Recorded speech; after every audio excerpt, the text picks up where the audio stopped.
بسم اللہ الرحمن الرحیم۔ معزز خاتون حضرات، السلام علیکم ورحمۃ اللہ وبرکاتہ۔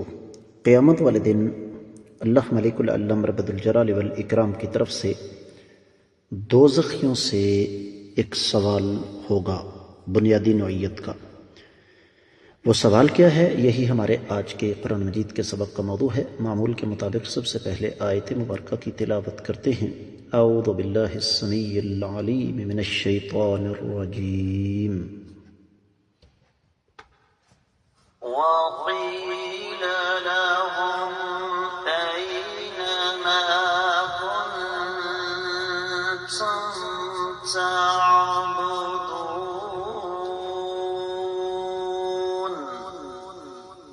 وقيل لهم أين ما كنتم تعبدون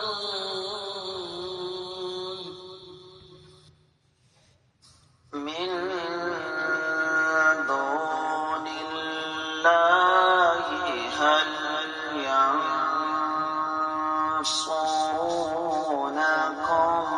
أو ينتصرون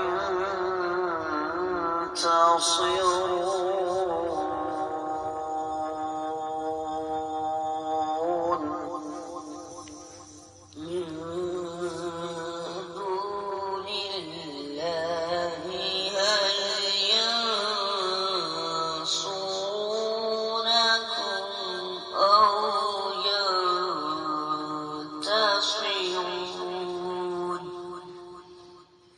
معزز خاتون حضرات، رب کائنات کی پاکیزہ کتاب قرآن مجید 19واں پارہ سورۃ الشعراء، اور اس سورہ مبارکہ کی آج ہم 2 آیات مبارکات پڑھ رہے ہیں، اس لیے کہ یہ دونوں آیات مبارکات اکٹھی ہیں۔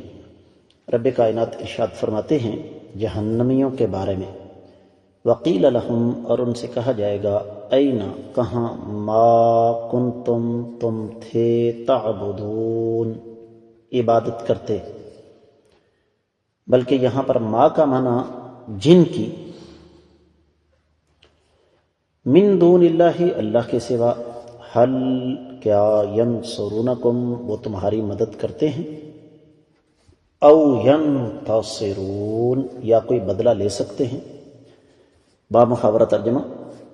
اور جہنمیوں سے سوال کیا جائے گا کہ جن کی تم عبادت کرتے تھے وہ کہاں ہیں، جو اللہ کے علاوہ تھے، کیا وہ تمہاری مدد کرتے ہیں یا کوئی بدلہ لے سکتے ہیں؟ امام ابن کثیر رحمۃ اللہ علیہ اس آیت مبارکہ کی تفسیر بیان کرتے ہوئے ارشاد فرماتے ہیں، ای لیست الآلہۃ التی عبدتموها من دون اللہ من تلک الاصنام والانداد تغنی عنکم اليوم شیئا ولا تدفع عن انفسها فانکم وإیاها اليوم حسب جہنم انتم لها واردون، کہ یہ جو تمہارے باطل معبود تھے جن کی تم اللہ کے سوا عبادت کرتے تھے، چاہے وہ بت ہیں یا دیگر باطل معبود، دیگر اللہ کے شریک، وہ آج تمہیں کوئی فائدہ نہیں دے سکتے، یہاں تک کہ وہ اپنے آپ سے بھی کسی چیز کو دور نہیں کر سکتے۔ آج تم سب جہنم کا ایندھن بنو گے، یہی تمہارا مقدر ہے۔ تفسیر ابن کثیر میں جو کچھ بیان ہوا وہ اتنا ہی۔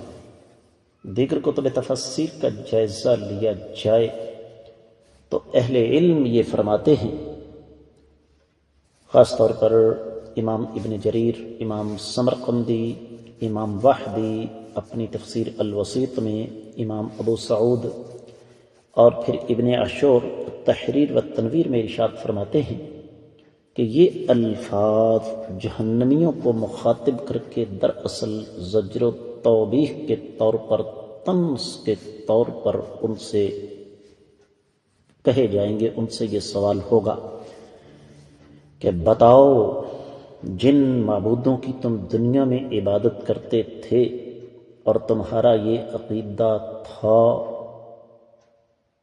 کہ وہ تمہارے نفع اور نقصان کے مالک ہیں، اللہ کے ہاں تمہاری سفارش کریں گے، آج وہ کہاں ہیں؟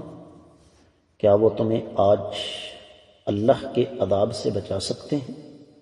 تمہیں بچانا تو دور کی بات ہے، کیا وہ اپنے آپ کو بھی اللہ کی گرفت سے بچانے کے قابل ہیں؟ اس حالت میں ہیں کہ تمہارا دفاع کرنا تو دور کی بات وہ اپنے آپ کو بچا سکیں؟ جواب یقینی طور پر نفی میں ہے۔ یہی وجہ ہے کہ اہل علم یہ فرماتے ہیں کہ قیامت کے روز ان ظالموں کی حسرت اور مایوسی میں اضافے کے طور پر یہ سوال کیا جائے گا، این شرکاءکم واصنامکم التی کنتم تعبدونها من دون اللہ؟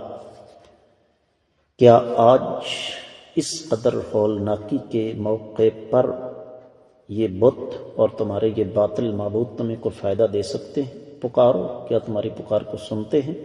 عذاب کو دور کر سکتے ہیں؟ تمہاری کوئی مدد کرنے کے قابل ہیں؟ جواب ایسا ممکن نہیں ہے۔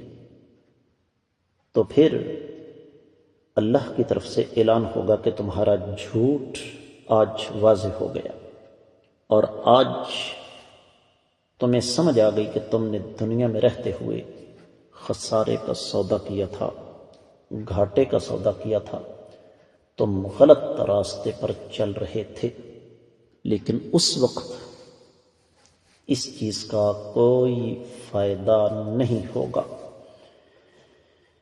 معزز خواتین و حضرات، اہل علم یہ فرماتے ہیں کہ یہ استفہام انکاری ہے۔ استفہام انکاری کیا ہوتا ہے؟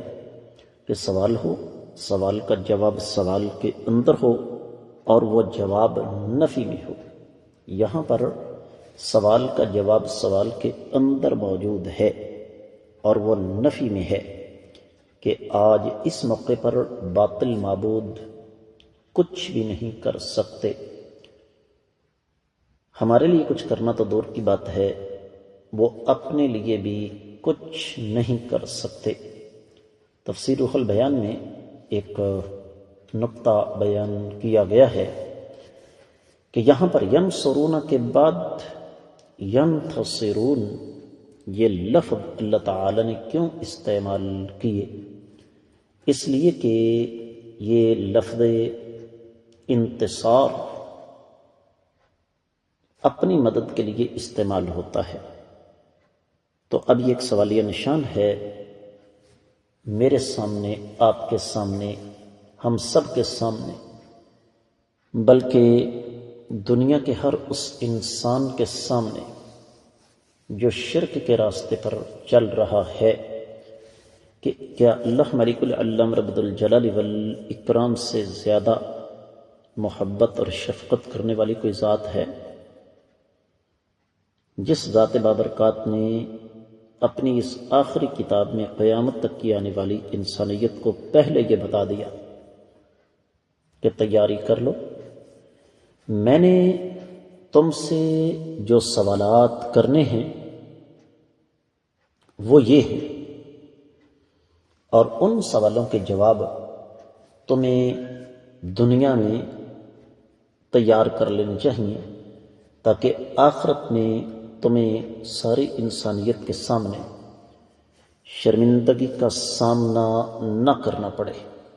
اور معزز خواتین و حضرات، یہاں یہ بات بھی ذہن میں رکھیے گا کہ رب کائنات ہم سب کو قیامت کی سختی سے محفوظ فرمائے۔ قیامت کا دن اس قدر شدت والا ہے کہ وہاں پر انبیاء علیہم السلام بھی سلم سلم کہہ رہے ہوں گے۔ تو جن کو ہم اللہ کے مقابلے میں کھڑا کرتے ہیں یہ ہمارے سفارشی ہیں، یہ ہمیں بچائیں گے، ان کی قیامت والے دن کیا صورتحال ہوگی اندازہ کرنا کوئی مشکل نہیں۔ تو ان دونوں آیات مبارکات کا مفہوم یہی ہے، ان سے ہمیں یہی سبق ملتا ہے کہ ہمیں توحید کی شاہراہ پر گامزن ہونا چاہیے تاکہ ہم قیامت والے دن شرمندگی سے بچ سکیں۔ اس کے ساتھ ہی ان دونوں آیات مبارکات کی مختصر تفسیر مکمل ہوتی ہے۔ آپ سے اجازت طلب کر رہا ہوں۔ السلام علیکم ورحمۃ اللہ وبرکاتہ۔